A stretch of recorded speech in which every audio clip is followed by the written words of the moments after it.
and I am the Operations Manager for the Minority Business Assistance Center and also the Minority Business Development Center at the University of Toledo. I'm also a business owner, and I find it very exciting that at this stage in my life, I'm able to actually work with the group that housed my husband's and I business when we first started, which would be the Business Incubator at the University of Toledo. Fabulous. And last but not least, Amy, can you share? Yeah. Hi, everyone. I'm Amy Haschak.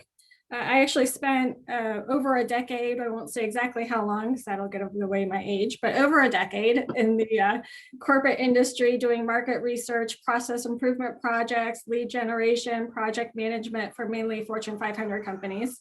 And then several years ago, I decided to make the move over to doing nonprofit, currently holding a role as partner for network management with Jumpstart, which is a nonprofit with a comprehensive line of services focused on assisting entrepreneurs and small business owners to start up and grow their businesses here in Toledo and Northwest Ohio.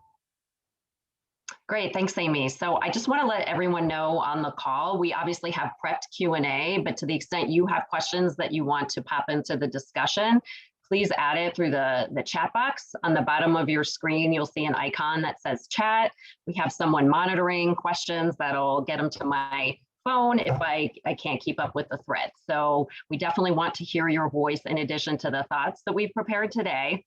And with that, we'll just jump right in.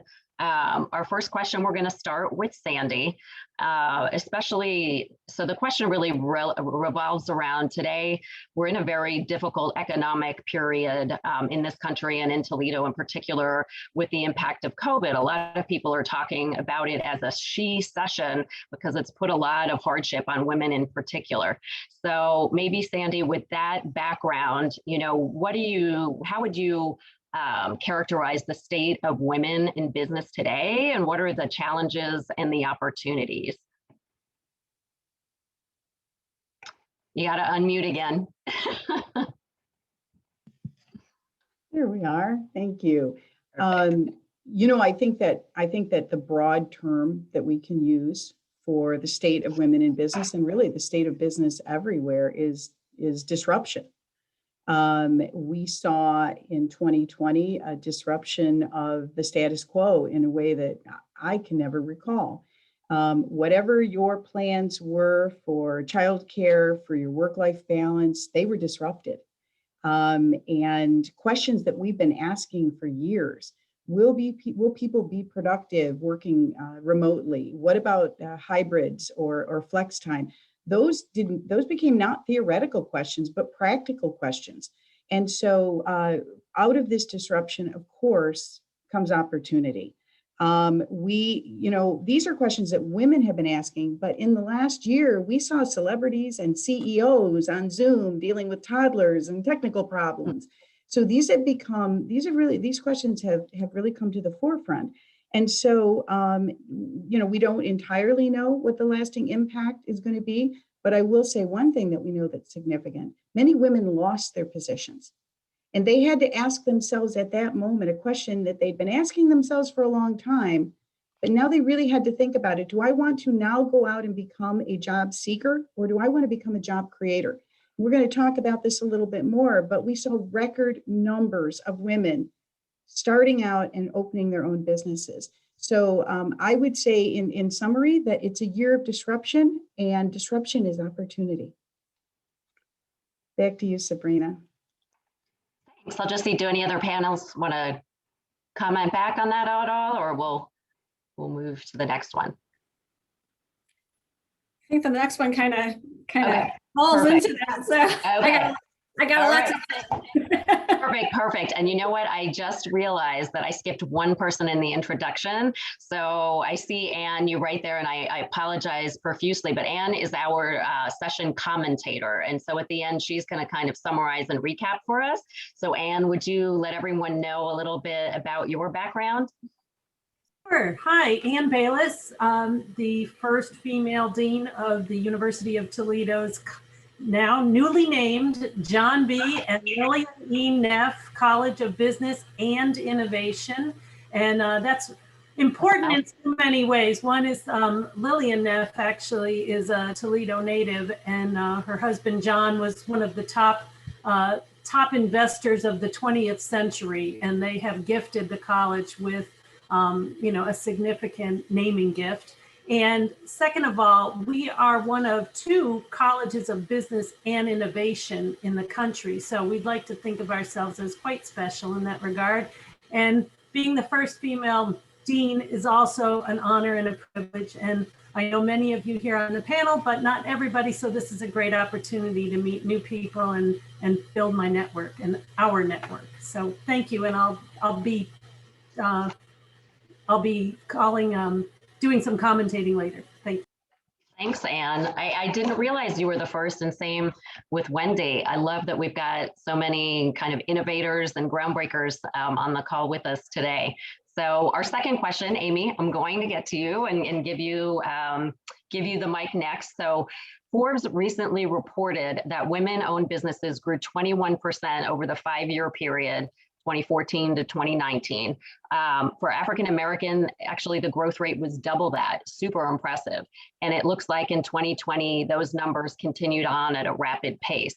So do you have any thoughts on, what is driving that growth?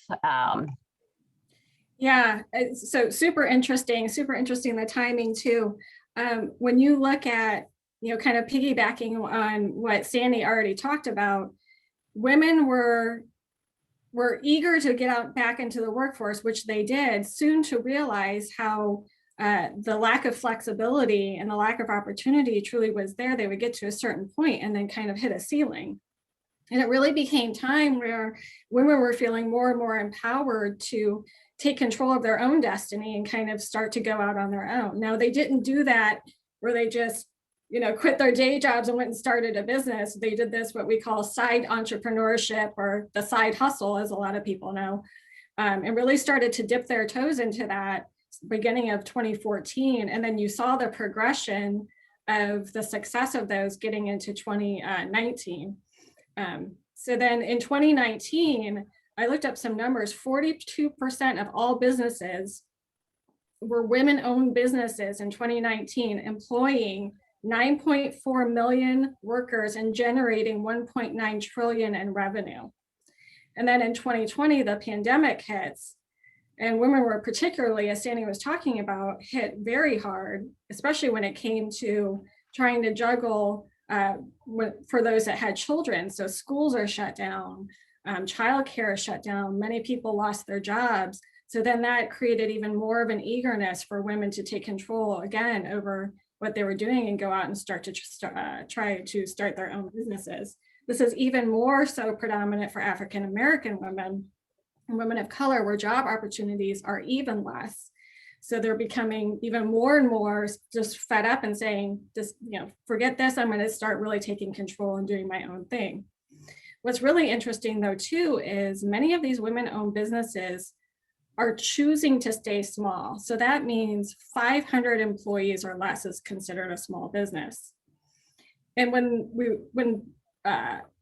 people still really started to look at this and started asking questions as to why, one I knew was obvious and true, which we'll get to in a second, but what came out is women really value relationships, right? So they feel if they get too big, their fear is they're going to lose connection with their workforce and with their culture that they're creating. So that's interesting, right? But then the other part of it is something more obvious, which is the lack of access to capital for women being equivalent to what it is for men and men-owned businesses. And when you dig deeper into that as to why the access of capital is less for women, a lot of times you're going to find out that the women-owned businesses that are being created are very unique and have not been seen before, because they're very thinking outside the box. They're not the typical male dominator or men-owned businesses. So when you look at the criteria for which businesses are being lended money, so there's traditional criteria that's been set up. That criteria has been set up by men for male-owned businesses, right? So it's going to be a very interesting time because you've got this surge of women-owned businesses coming about, but they don't have the access to capital because of criteria that's been set. And so it's really going to force people to think outside the box and evolve in the way that they're giving an access to capital and doing lending. So yeah, it's going to be interesting. I think a lot more spotlight's going to be put on that too. Oh, you're on mute. Now I've done it to myself. I was going to say, would you mind taking a second to talk about the Toledo Business Growth Collaborative? I think it would really tie into this in terms of we see gaps for women, like you're mentioning funding. So what do we have? We've got a great program, which Women of Toledo is also a part of, Jumpstart is a part of, that can help women kind of guide through these gaps. I thought it might be an interesting to share with the audience on what that is, an opportunity for them. Yeah, great. The Chamber is also part of it, the Small Business Development Center, the MBAC is a part of it. So basically what it is, we're all doing this work and coming together to help support businesses and entrepreneurship in Toledo. And what we're doing now is coming together once a month with 12 other organizations and collectively, kind of circling around or putting the entrepreneur in the center of the room to determine how we're going to best support these businesses in the most efficient way possible. So we're talking about businesses in these meetings once a month, saying what are their needs, what kind of resources do they need, and we're discussing how we're going to support them. On top of that, there's funding available through wonderful funders in the area that are funding efforts to identify gaps within the ecosystem to create programming and create opportunity for businesses. The Business Growth Collaborative does have a special focus on underserved communities, diverse entrepreneurs, women, people of color, Hispanic. I mean, it really is about making sure that everybody's trying to even the playing field and give everybody all the resources they need to be successful. Great, thanks. Sabrina, I'd like to hop in and kind of as a follow-up, talk about an area where we especially need to focus our attention. I mean, there's great news about business startups by women in the past year. And interestingly, about 50% of women-owned businesses are also minority-owned businesses owned by women of color. But the revenue disparity, there's already a huge revenue gap between what men's businesses achieve in revenue and what women's businesses achieve. It's about a third of what men businesses owned by men achieve. But when you compare all women-owned businesses against businesses owned by women of color, the revenue gap is also very significant.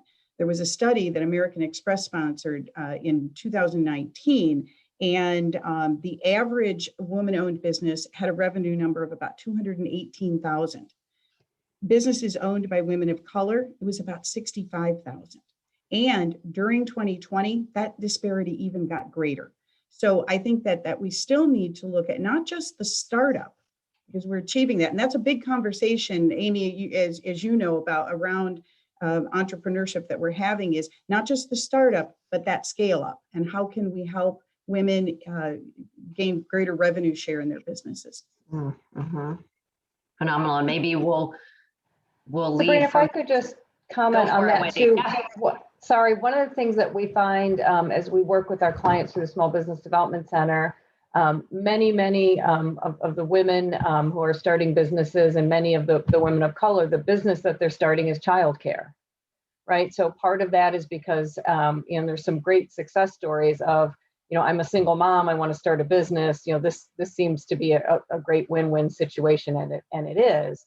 Unfortunately, those are the businesses that are very, very tough. Like, talk about picking a tough business to start, and that one's tough. And in 2020, with the closures, with the reduced capacity, it has made it very, very difficult for anyone running a daycare. But a lot of those are women of color. And so, as we say that we want to support people and groups, a lot of those, and again, we tried to really lobby the governor to say, yeah, we understand why you're doing this, but you need to think about these business owners, and these are the very people that you want to help. But right now, you're tying one hand behind their back as they try to operate these daycares. And the other point that we always make about the child care centers is other people can't go back to work if the child care centers can't open. So, I mean, I just think that is just such a great business for women to be in for many different reasons. That personal issue where I can also, bring my kid to work and nobody's gonna even know, right? Because our customers are kids, but also because they provide such an important role to the rest of us who are trying to get to work every day. And we can only do that when we have a safe and affordable place to take our children. So I just think that's such a great choice for women entrepreneurs to get into that business. But right now it's really difficult. Yeah. And maybe we'll pass the mic to Lenora, who has spent 15 years building her own business, as well as advising other women who are looking to go out on their own. So what would be your advice, Lenora, to those women who are looking to take that gigantic big step to do so? Well, my pearls of wisdom, thank you, Sabrina, first, I'd like to say that, but my pearls of wisdom are really very simple. I'd start by saying it's actually much easier to get started than you think. You just have to have belief in yourself. Sometimes we as women, we can be our biggest challenge. We have negative thoughts, we have doubts, we might be surrounded by people that don't really believe or support us. So it just amplifies that. But once you get over that initial fear, everything really is going to fall into place. And as has been mentioned already by the panel, you're not by yourself. There's an entrepreneurial ecosystem already in place in Toledo to help you get past your hurdles. At the MBAC, just as at Jump Street in the chamber, we have in the city, the business services at the city, we have certified business coaches that are business owners. They understand what you're going through and they can really assist and help you through your development. Next, I would say entrepreneurship or running a business is very risky and it entails a lot of circumstances that you absolutely cannot control. And the anxiety of that can be paralyzing. So what can you do to turn that around?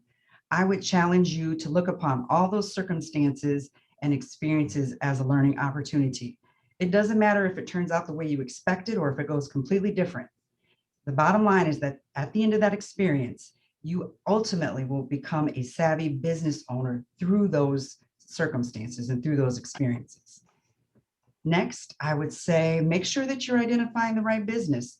There's really 3 approaches that you can take to becoming an entrepreneur. You can do what you know. Have you been laid off or looking for a career change? Maybe look at the work that you've done in the past. Think about how you could take those skills that you already know and package them into your own services or product. Or maybe you want to do what somebody else is doing. That means you're going to have to find a business that interests you and really put the time in it to learn about that business so you can emulate what those business owners do. Or thirdly, you could think about solving a common problem. Is there a gap in the market? Is there a service or product that you would like to bring to the market? That kind of leads me to my next pearl. This is one that I know a lot of people struggle with, but business planning really does improve your chances for success. It's not fun, and most people just jump into business. They don't really plan for it. But if you do plan, you're going to find that you're going to get to market much faster. And you don't have to have a 50-page complicated business plan to get you there. It could be 1 page, just as long as you're answering the important questions such as, what am I building? What promise am I making to my client or customer? And am I putting the objectives and strategies in place to achieve those goals? I would also say it's important that you know your target audience before you spend a penny. So before you spend a penny, find out if people actually want the product or service that you are going to be offering. This is most important because you've got to validate your market. You can't just go into it and say, oh, my family, my friends, they'll support you, because they won't. You also can't say my product is going to be so wonderful that all of America will want it, because they won't. So you really need to put the time in to do the industry research to make sure that you have a market. And to be honest with you, if you are unsure of how to do that, don't panic. We have community resources at no cost to you that will help you do that. And you can reach out to any of us on this panel for that support. I would also say, build a network. You're going to need people that are going to advocate for you. You're going to need sponsors. You're going to need people to give you advice to help propel your business forward. So make sure that you're cultivating that network. And then get out, get the word out, go speak about who you are, be willing to say what you do, shout it up from the rooftop with conviction and with no apology, and always be ready with your 5-minute elevator pitch. You never know who you're going to run into. And then use all the tools that are out there online. We've got Zoom, we've got Twitter, Facebook, use all that, but don't forget to also reach out to entrepreneurs in other ways, in networking groups, because you never know when somebody will root for you in a closed door in a space that you're not in. And so those can be very invaluable contacts to have. And then lastly, I would say stay focused on your purpose. Make sure that you know what your objective of your business is and that you're following it every day. So once again, if we go back to that simple business plan, that's an invaluable tool. If you're looking at that plan, you're finding your customer, you're trying to develop a clear value proposition, you're defining the market, and then you're working it every day, you're going to be successful. So honestly, I would say that we all know that starting a business can be exhausting, relentless, and stressful, no doubt. But it can also be exhilarating, rewarding, and fun in equal measure. But just like any other endeavor, you're really only going to get what you put out of it. So just please take the advice of those who have already been before you, and also those that are in your in the entrepreneur ecosystem, because they've got some advice and experience that can really help you as you learn your lessons along the way. Thanks, Lenora.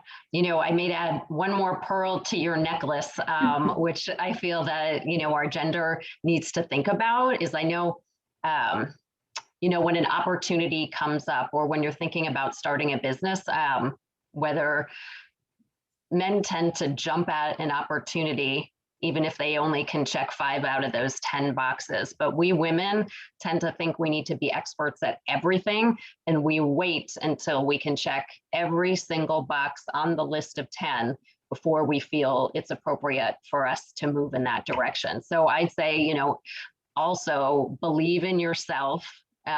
Create that support network you said that can help you continue to believe in yourself, because I know we have that voice in our heads that often gets the best of us, but really sometimes we can do the things that we really should just take that leap of faith and engage and trust in our potential. So taking on that, so Wendy, you're up next for a question. I'd say early on in my career, I didn't always see women helping women and sending the elevator down to really help guide others to reach the levels that the few women in senior positions, you know, had reached. And so can you tell us and share with us a little bit about your experiences, you know, how you've helped develop other women and how that changed, you know, from the beginning of your career to now as a community leader? You know, what are the key things that you see that you've done and maybe others can do as well? Sure, thank you. Yeah, I would have to say that early on in my career, I was probably one of those women who wasn't sending the elevator down for other women. I was just focused on, you know, surviving and having confidence, and many times early on being the only woman in the room. And I kind of got used to that. And so, you know, there are a couple points in my life that, you know, sort of jerked you back to going, oh, wait, you know, just because I'm comfortable, you know, and it might be somebody else who came in and said, wow, are we really the only 2 women? And I'm like, oh yeah, we always, you know, I always am, no, you know, no big deal. Well, it was a big, you know, what might not be a big deal for me was certainly a big deal for others. And so that's when I really started to realize that, you know, I had a responsibility because I was comfortable in those rooms to help others not only be comfortable, but when they were in the room, but ultimately get other women in the room, whatever that room was. So, and I do have to say, starting out, you know, as an executive assistant at 18 years of age, and then working my way, you know, through the organization and 7 years becoming president, especially early on. And I know other people have had different experiences, and I certainly recognize that and respect that. But my own personal experience was one of a lot of support from the other men that were in the room, professional, appropriate support. You know, what they might have said about me, you know, when I wasn't in the room, I don't know. But while I was in the room, I really feel like for the most part, it was always treated with respect.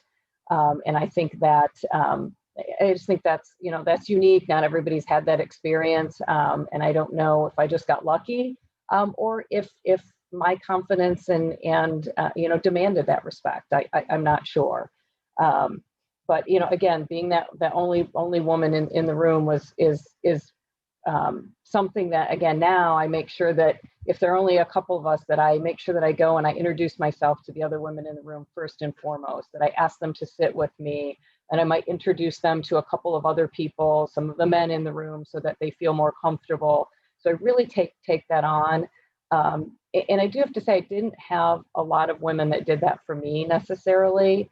So I always kind of said, hey, when I'm the more experienced woman in the room, I'm going to make sure that you know, that I don't take for granted that the younger people are comfortable. I'm going to make sure that I reach out to them and really try to help them in that way. But I think early in your career, when you don't have the ability to change who's in the room, or to move women into other positions, it's kind of that one-on-one support is what you can do. So, you know, supporting and encouraging people, setting an example for them. You know, a lot of times I would help people if I knew that women were going in and doing a presentation. Hey, do you want me to look at your presentation? Would you like to go over it with me? You know, if they seemed nervous, you know, how can I make you, you know, feel more at ease and help you, so that when you go into that room for the first time, maybe where you're the only woman, or there are just a few of us, that you feel very confident, prepared, and ready to, you know, to command that respect rather. And again, I think setting an example is a good thing. But again, just to say up front, early in my career, I don't think I really understood what my responsibility was. I was kind of in my own mode, and doing what I needed to do, and not really stepping back and saying, well, why am I the only woman in the room, and what can I do about that? So fast forward to, you know, my current position, I can do something about who's in the room, right? And so, you know, I have the ability to hire and promote people, just, you know, in a small nonprofit organization. But the women that I hire and promote are very visible in the community. And so I think that while there might only be 20 of us, I think it's very powerful when I have the ability to do that, because I know those people are going to be seen in the community. You know, just recently, you know, Amy knows, and Lenora worked with Jill Badger, who has been, you know, promoted recently. And I think then we also can't forget that encouragement and support one-on-one is still necessary. So you have to do that as well. You can't just promote someone and, you know, hope that, you know, that they do okay. You really want to make sure that you still continue to provide that support and encouragement. And then again, I think I have, again, a unique opportunity in what the chamber does to make sure that, you know, all those other rooms that I'm in, that we make sure that we encourage, you know, participation of a lot of different kinds of people.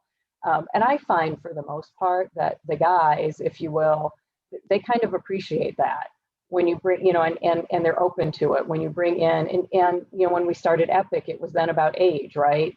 So it was the, you know, the chamber board that said, wow, look around this room, we're all a bunch of old white guys, you know, and why is that? And where is everybody else? And we want them in the room and we want their ideas. And so through Epic, we were able to bring younger people, more women, more people of color into a lot of those rooms. And I think everyone saw that everyone benefited from that. We were able to create relationships, business relationships, personal relationships with, you know, the older leadership, the older white men, and the younger people. And it worked out really well. And not everybody has the opportunity to do that. But given the work that the chamber does, I have the opportunity to bring more people together, and decide who gets invited, you know, to that room. And I know there are still rooms I don't get invited to. I'm aware of that, and that's okay. You know, you just gotta keep working at that. But again, I think, you know, through our board, through our committees, through Epic, it's just really important for us to make sure that everybody feels welcome. And we don't always get it right every time. We stumble, we forget, we have to be reminded. And hopefully, though, people have found that when they remind us, you know, we don't get offended by it. Oh, you're right. You know, we should really make sure that we've got better representation here or somewhere else. So I think that's the other thing, is you just have to be open to you know, if you're the person reminding another organization, if you're the organization being reminded, that we all need to take that in the spirit in which it's meant, which is to just make every room more powerful, because the more diverse every room is, you know, the more diverse the ideas are going to be, and the more problems that are going to get solved. Yeah, I agree. And, you know, the bias is not always intentional, right? I find I've done a lot of work with affinity groups in the companies here, and you know, it's often they just don't know what to do. What is the next right step, right? It's not that they don't want, you know, men want to engage with women, different racial ethnicities want to engage with each other, but how do I go about that in a way that will drive that positive change? So I think your opinions or your voice was great when you said, you know, we all just need to be open to talking about it in a productive way to lead to better outcomes. So right. I remember one situation where, you know, I would never usually bring up, hey, you know, why am I the only woman? It just is what it is. But there was one particular, this was just several years ago, when we were at an out-of-town conference, and the logistics person was talking about, well, and I have to apologize, like there's only one set of bathrooms up here on this floor. We could have a whole conversation about bathrooms, but for the sake of this story, there was one for men and one for women. That's just what it was. And there was just one, like, right? So just, you know, one for men, one for women, just a single stall. And I looked around the room and I said, well, I'm good, because I was the only woman in the room. So I'm like, so pretty much I have my own bathroom. And so that was just a kind of a subtle way people kind of looked around. And then I did say at that same meeting, there was a new person in our industry named Robin something or other. And when Robin introduced himself, I said, Robin, I'm so glad to meet you, but I was really hoping you were a female so that I wouldn't be in the room by myself.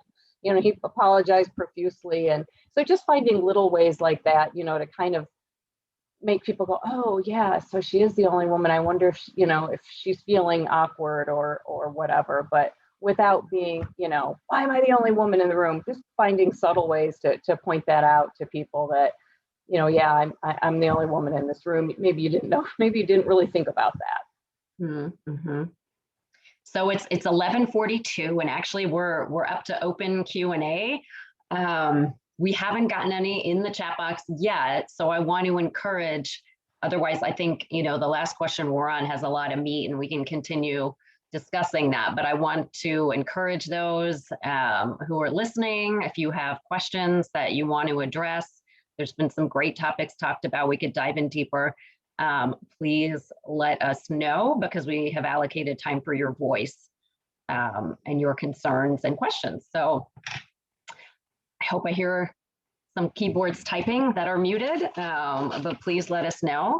Until those come through, I do want to open up that question to the rest of us on the panel. You know, what sorts of things have you done? What have you seen that's effective in driving? Okay, wait, I just got a question. Pause. So we're going to go to, how do you start the conversation with upper management to allow women to advance? So I have some thoughts on this, but I'm going to see, I'll add them after the panel. Is there someone who would like to jump in? I see some mics being unmuted. Does that mean, Amy or Sandy, you're going to start talking? We're both like, go ahead, just Sandy, go for it. Yeah. Go for it. Go ahead, Sandy, and then I'll chime in. So I actually unmuted, to speak to the last question, but maybe we can use it as a way to segue into this excellent question that we've just received, because in thinking about my own experience, you know, first of all, I want to say Women of Toledo has been a leader in mentoring opportunities between women. And so just, you know, making sure that we're not making women prove anything to us.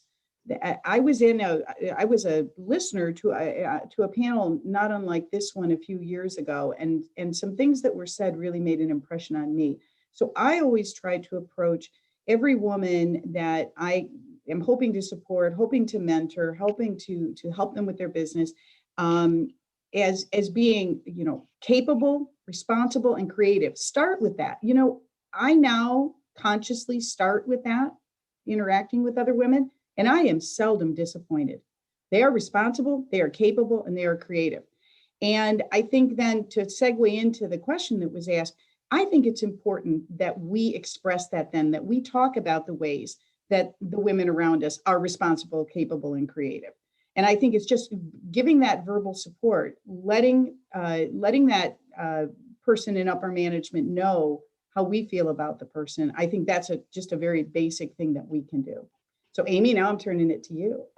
Well, it's interesting you say that, because that was a thought that I had, is when you see women doing good work, talk about it. I'm the first to talk about if somebody hits it out of the park with a great presentation or came up with a great idea, to take it as far up as I can to let everyone know about the work that's being done. And a lot too, I think women are showcasing their talents in ways, and not even just as entrepreneurs and small business owners, just in the workforce in general, where opportunities are going to need to be created for themselves. So there may not be a position out there that has your name on it, but that doesn't mean one can't be creative for you. When we're looking at the Jumpstart office in Toledo, we have an office in Cleveland that's much larger. We're looking at what do we need, what kind of talent do we have, and what kind of positions do we need here? And if we need to create one that matches the need, then let's do that. So really think about what you want to do, where your talents lie, the company that you're in, and advocate for yourself and advocate for the women that are there. If you see them doing great work and they have great talent, speak up. Yeah. So I have some very specific thoughts on this. So I'm at Owens Corning right now, which has an incredible talent management infrastructure, is really taking on inclusion and diversity, because our CEO, when he came in, a year and a half, 2 years ago, basically said this is going to be his legacy. So the work being done and the attention to these topics and the support of the women's affinity group, everything is absolutely incredible. And I'd say trying to work towards best in class. I haven't always been in organizations like that. So when I first moved, so most of my career, okay, you see the red bridge behind me, was in California and New York. And about 8 years ago, we moved to Toledo. I had worked for technology companies, retail companies, hotel companies, and I moved from very progressive environments to work for 100-year-old, manufacturers that are here in Toledo. And the culture hit me in the head, like in the face within a couple months. I was like, wow, this is really different than what I'm used to. Women don't have a voice as much as I am used to. How do we go about finding that voice and supporting that? And really, it took 2.5 years to start on the path in talking with management, because we spoke to every single member of the executive committee. We had some that said, totally get it, I'm on board, let's do it. We had others that said, oh yeah, I guess you're right, I don't have any women on my leadership team, like never thought about it before. So you need to build the advocacy and raise awareness as well. And it wasn't an evil thing. It was really, I just haven't thought about it before, but tell me more, And so there's a lot of power in us coming together and sharing experiences to help build and move us forward. Women of Toledo, as was already mentioned, is a great place, because it's hard to be that voice, right? It's hard to be that first person who stands up. But the benefit is huge when you do that. So I asked, I don't know if it came back, but Asha, I was over 50,000, or maybe you're talking about revenues or people, but in a large corporation, there's oftentimes structure that can help you build that path and how to advance women. That might be different from, a smaller entity or business, because I've also been in situations where I thought I deserved, a raise. So I went to put together a business case for it and walked to my CFO and said, here you go. It was 5 pages of this is what the market is. This is what I'm doing. This is why I should be, and what the reaction from my HR organization at the time was, who does she think she is? It was horrible. But luckily, my male partner, that's why I was saying women always didn't support women, but my male, my boss appreciated the approach, the tenacity, standing up for myself and whatnot. So I don't know, I've kind of gone into a lot of different directions, but I do think there's opportunity, and we all really need to take the first step of really working towards that and being brave. Do we have another question that came through? How would you start a conversation continuing flexible work arrangements post-COVID? I think it's critically important to the career advancement of women in business, and I would totally agree. I work 5 days remote now because I'm lucky enough with an office job. It has made my life so much easier and manageable. So how do we advocate for that post-COVID? Does Amy, do you want to jump with that one? Yeah, I feel like I'm talking a lot, but yeah, I mean, I think that when performance has not suffered, if your performance hasn't suffered and your peers' performance hasn't suffered, and in some cases it's actually improved, and the productivity has actually improved, those are the things that you really need to lay out and show. And I think this is going to be across the board. It's not going to just be for women. It's going to be everyone kind of advocating for how do we find the right balance, and how do we continue to have the flexibility to work remotely. You know, a lot of times there are positions or women who initially could only work part-time and now have the opportunity to leverage their talent and work full-time because of the flexibility of working remotely. So I think it'll be interesting to see what happens. I think the majority of businesses, or a lot of businesses where it is a type of environment where they have been able to sustain business working remotely, that they're going to continue to look at it.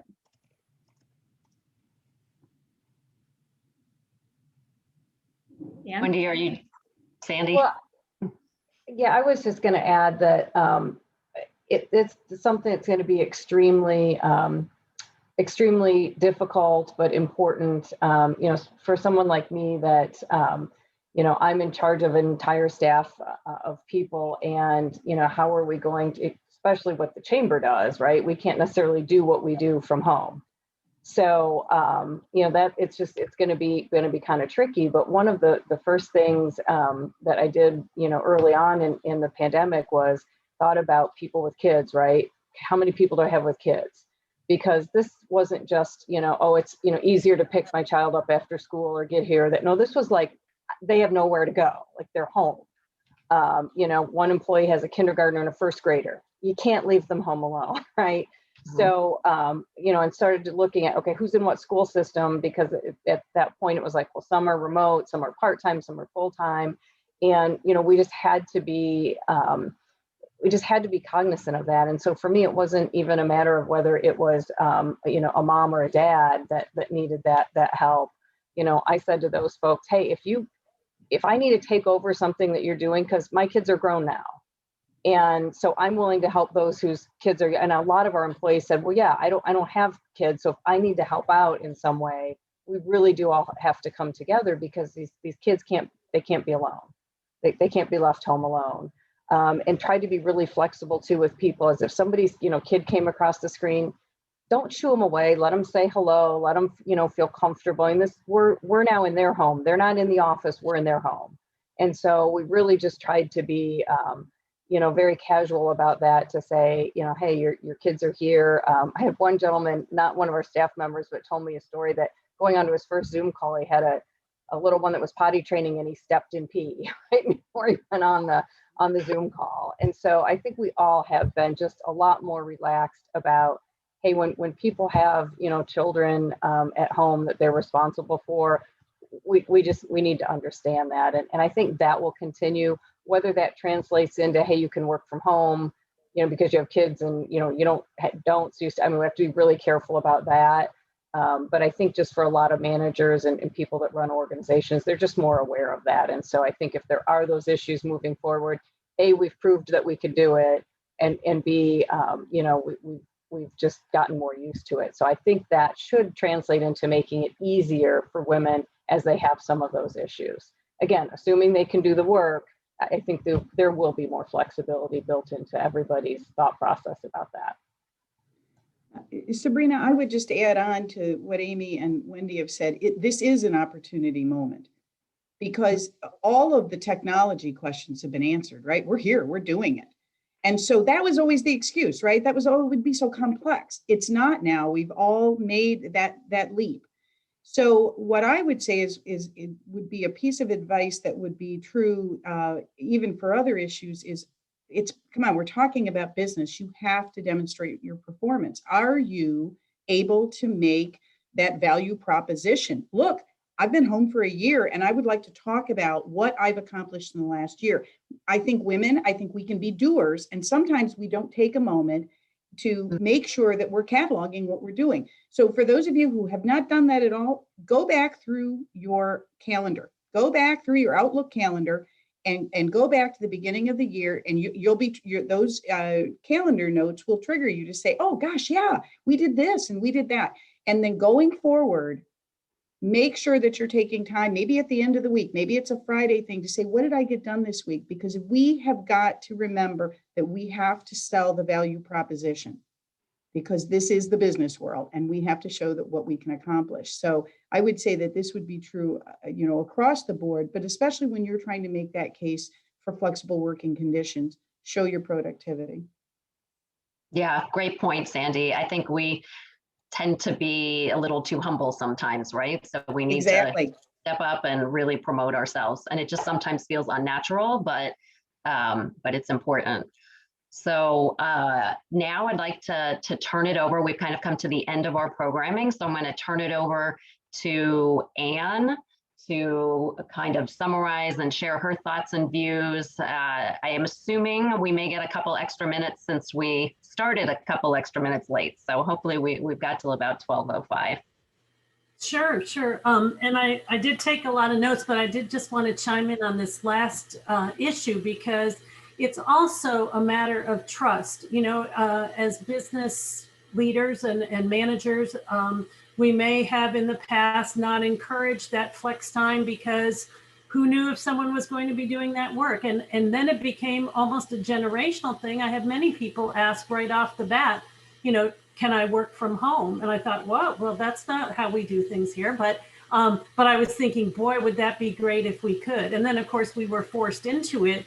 And the silver lining has been tremendous productivity. I remember, Wendy, in one of our chamber meetings, someone indicated that their productivity in their large organization had increased 25%. I almost fell down. I thought that was tremendous. What can happen when you do trust people to do what they need to do? And it, of course, there were sort of medical emergencies and literally death involved, life and death issues. So it wasn't always about the kids at home, but it was about fear, and it was about elderly people, and it was about family, and some of that is still going on. But I think we've managed to, in all of our industries, no matter where we are, demonstrate that it is possible. And of course, many people are looking forward to seeing people face to face. So there are some benefits, of course, to coming together. But one of the great things about this panel was that we all recognize that we have a role, that we play a role in helping others and helping other women. And there was that,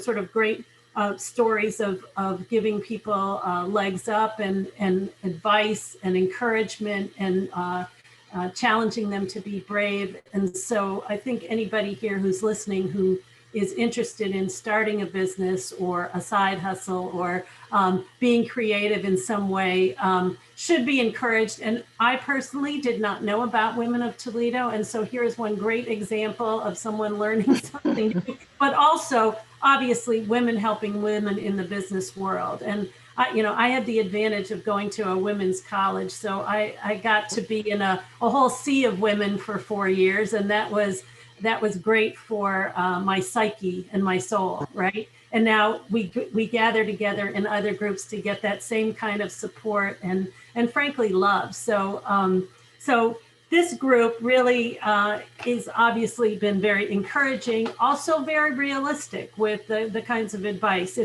It's not all been silver linings. It's not. The women have been multitasking. The women have been taking care of everybody, and then maybe not their own self-care.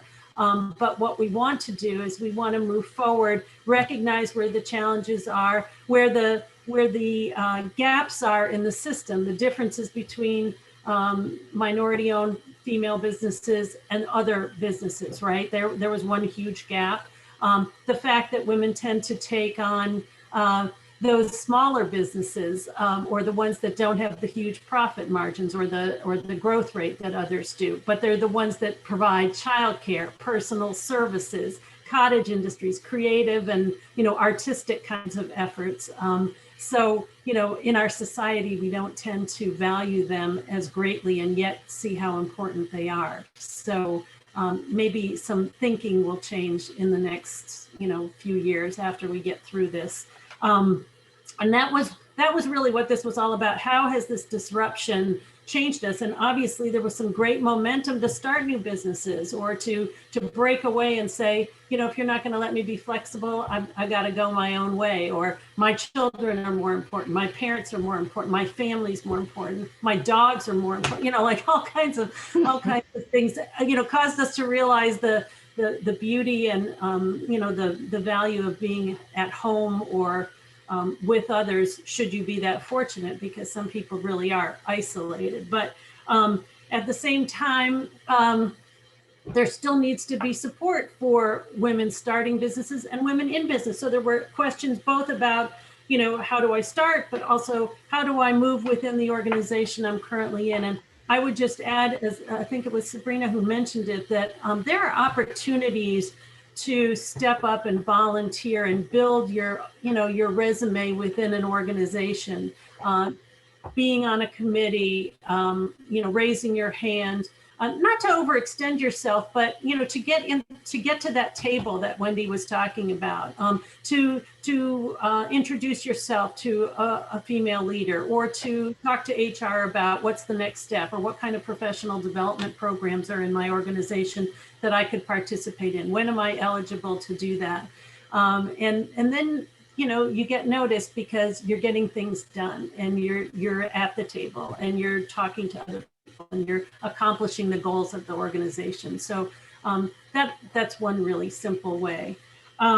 So I would say that an earlier session, when Wendy Pester was talking earlier, she was talking about data and evidence, and we have that data and evidence about the growth of female businesses. But I think it's the storytelling and the advice that Lenora mentioned about, talk to people who have done this, because they've made the mistakes. You can learn a lot from somebody else's mistake before you make it, and do all that marketing work. As a marketing professor, I appreciated all that you said, Lenora, about, the research, and who's going to buy that product, because it's not just your family and friends, and how do you promote it, and how do you affect a sales force, or you're your own salesperson, and how do you provide customer service?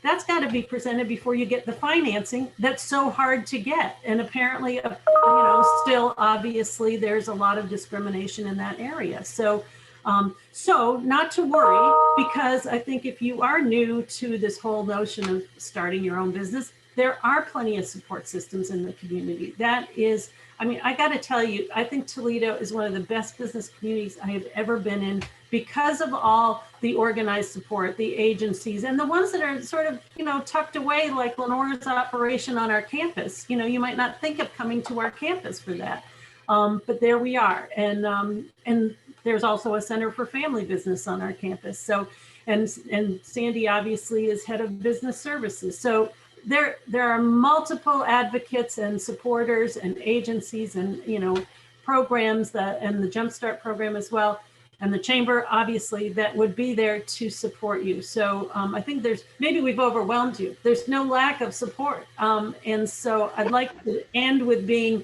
encouraging, supportive, and offer, my support in any way I can. I'm sure the panelists would as well. And I really appreciate Sabrina kind of bringing it all together. Thank you very much.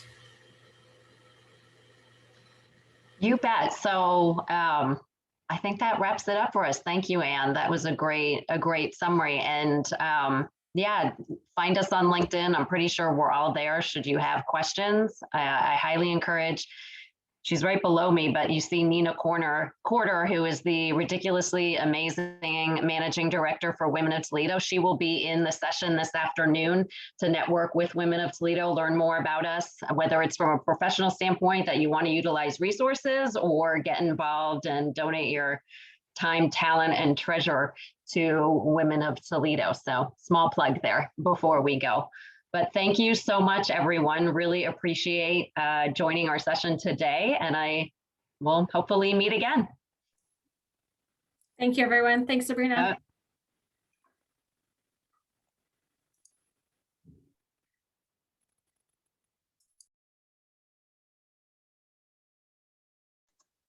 Bye.